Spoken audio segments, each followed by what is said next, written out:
부동산 거래는 대부분의 사람들에게 생애 가장 큰 규모의 자산 이동이 발생하는 사건이며, 기업이나 투자자에게는 사업의 성패를 가르는 매우 중요한 계약입니다. 통상적인 부동산 매매나 임대차 과정에서는 전체 대금의 10% 정도를 계약금으로 지불하는 것이 관례로 자리 잡고 있습니다.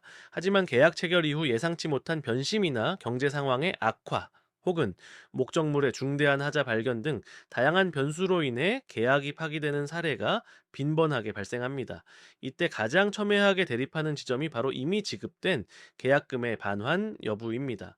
우리 민법 저백 65죄 따르면 계약금은 원칙적으로 해약금의 성질을 가집니다. 돈을 낸 사람은 이를 포기하고 받은 사람은 그 배하액을 상환함으로써 계약을 해제할 수 있다고 명시되어 있습니다.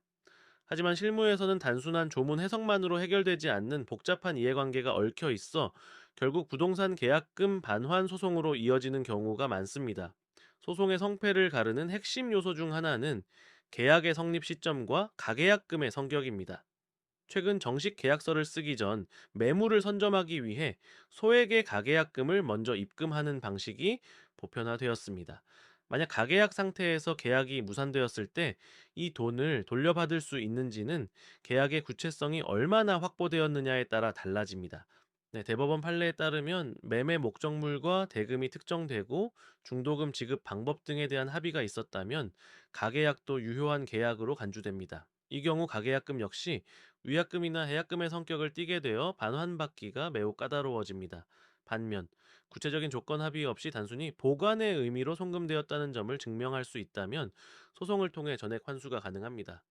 따라서 분쟁 초기 단계에서 주고받은 문자 메시지나 통화 녹취, 이메일 등의 증거를 통해 당사자 간의 의사가 어디까지 합치되었는지를 면밀히 분석해야 합니다.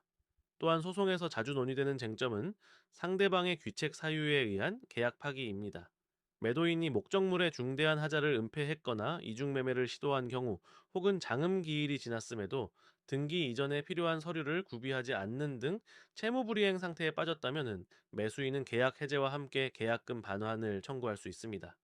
이때 주의할 점은 단순한 해제 통보만으로는 부족하며, 상대방에게 이행의 최고를 하고 적법한 절차에 따라 계약이 해제되었음을 확정지어야 한다는 것입니다. 최근에는 부동산 정책의 변화나 금리 변동으로 대출이 제한되면서 장음을 치르지 못하게 된 매수인들이 소송을 제기하는 사례도 늘고 있습니다. 원칙적으로 매수인의 자금 조달 문제는 매수인의 책임 영역에 속하므로 이를 이유로 계약금을 돌려받기는 어렵습니다. 그러나 분양 광고상의 허위나 과장 광고가 있었거나 계약 당시 반드시 대출이 실행될 것을 조건으로 내걸었다는 점을 입증할 수 있다라면 사정 변경에 의한 해제나 기망에 의한 취소를 주장해 볼 수 있습니다. 자, 부동산 계약은 구두 합의나 가계약금 송금 단계에서부터 이미 법적 구속력이 발생하는 경우가 많으므로, 단순한 변심에 의한 해제는 큰 경제적 손실을 초래할 수 있습니다.